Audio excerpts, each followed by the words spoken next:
औज़ुबिल्लाहिमिनश्शैतानिर्रजीम बिस्मिल्लाहिर्रहमानिर्रहीम। अस्सलाम वालेकुम दोस्तों, बच्चों के तहफ़्फ़ुज़ के हवाले से कोई भी पेशरफ़्त अगर पाकिस्तान में होती है तो उसे देख के यकीन जानिए कि मुझे बहुत ज़्यादा खुशी होती है। वो इसलिए कि आए रोज़ हमारे बच्चे मुख्तलिफ़ मसाइल के शिकार हैं और बहुत ज़्यादा जिनसी ज़्यादतियाँ इस वक्त बच्चों के साथ हो रही हैं।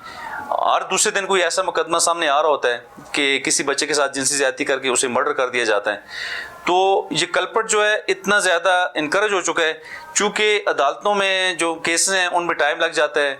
हमारे अदारे बड़ी सुसरवी से काम कर रहे होते हैं। गो कि अब हमारी जो पुलिस है, हमारे जो लॉ इन्फोर्समेंट एजेंसीज़ हैं, बहुत अच्छे से तरीके से काम कर रही हैं, लेकिन यह फिर भी उस तरीके से नहीं हो रहा होता जितना कि हम चाह रहे हैं।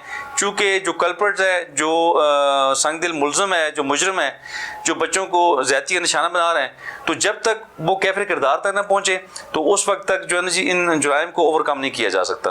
तो ऐसी एक बहुत ज़बरदस्त पेशरफ्त सुबह पंजाब में हुई है कि पंजाब पुलिस ने एक मैकेनिज़्म बनाया है कि जो मैं ख़बर पढ़ रहा था, एक दुनिया न्यूज़ रोज़नामा दुनिया न्यूज़ इस्लामाबाद एक अखबार है हमारा नेशनल, उसमें ये 21 जनवरी का एक अखबार है, उसमें ख़बर है 21 जनवरी में कि उसमें ये बताया कि जी बच्चों से ज़्यादती आदि मुल्ज़िम हर हफ्ते थानों में हाज़िर होंगे। ये सिर्फ पंजाब के लिए है, ये मैकेनिज़्म सिर्फ पंजाब में बनाया गया है। कानून इससे पहले मौजूद था। इसमें एडिशनल आईजी इन्वेस्टिगेशन ये कहते हैं कि ये कानून पहले से मौजूद था, सिर्फ हमने उस पर इम्प्लीमेंटेशन के लिए काम शुरू किया है। तो इसमें ये होगा कि कोई भी कल्प्रिट जिसने किसी बच्चे के साथ जिनसी ज़्यादती की होगी तो वो अगर अदालतों में से बरी भी हो जाए, या अदालतों में से वो यानी उसकी ज़मानत भी हो जाए या वहाँ से वो छूट जाए, तब भी वो पुलिस के साथ हाज़िर होता रहेगा। वो जो मुतलका थाना है जहाँ पे FIR दर्ज हो चुकी है, उसमें वो हर हफ्ते उसकी हाज़िरी यकीनी बनाई जाएगी। और इसके साथ साथ कोई भी इस तरह का कोई भी बच्चों के साथ ज़्यादती का कोई इशू होगा तो उस हवाले से उस कल्प्रिट के साथ, उस एक्यूज़ के साथ पुलिस राब्ते में रहेगी। उसे किसी भी वक्त थाने बुलाया जा सकता है, उसे थाने में बंद किया जा सकता है। तो मैं समझता हूँ एक बहुत बड़ी पेशरफ्त है बच्चों के तहफ़्फ़ुज़ के हवाले से, और बच्चों की जिनसी ज़्यादती के केसेस को ओवरकम करने के लिए मैं समझता हूँ पंजाब पुलिस का एक बड़ा कदम है।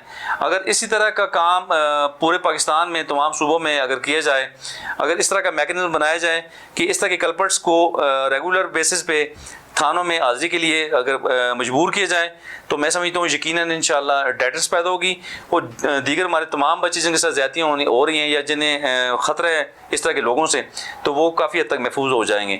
अलावा जी इसमें एक रजिस्टर उन्होंने रखा है हर थाने में कि जिसमें उस कल्प्रिट का रिकॉर्ड होगा जो बच्चों के साथ ज़्यादती करेगा। तो साथ साथ एक मैनुअल रजिस्टर है, साथ साथ डिजिटल रिकॉर्ड भी उसका वहाँ पर बनाया गया है कि डिजिटल रिकॉर्ड वहाँ पे महफूज रखने के लिए एक मैकेनिज़्म उन्होंने बनाया है जिसमें तमाम उसका डेटा वहाँ पे सेव होगा। किसी भी वक्त उसको तलब किया जा सकता है, उसे हाज़िरी पे मजबूर किया जा सकता है। तो मैं समझता हूँ ये पंजाब पुलिस का एक बड़ा कदम है कि जो सुबह पंजाब में हमारे मासूम बच्चों को तहफ़्फ़ुज़ देने के लिए एक बहुत बड़ा काम है ये, और इससे इंशाअल्लाह हमारे बच्चे इंशाअल्लाह मुस्तक़बिल करीब में महफूज होंगे। और मैं तमाम सूबों से यही मेरी इल्तमास है कि आप भी तमाम सूबे पूरे पाकिस्तान में इस तरह का मैकेनिज़्म जो है डेवलप करें ताकि इस तरह के कल्प्रिट्स पर नज़र रखी जा सके, और आइंदा के लिए तमाम लोग जो हैं जो बच्चों के साथ ज़्यादतियाँ कर रहे हैं वो उनमें डेटर्स पैदा हो ताकि ये जुराइम ओवरकम हो सके।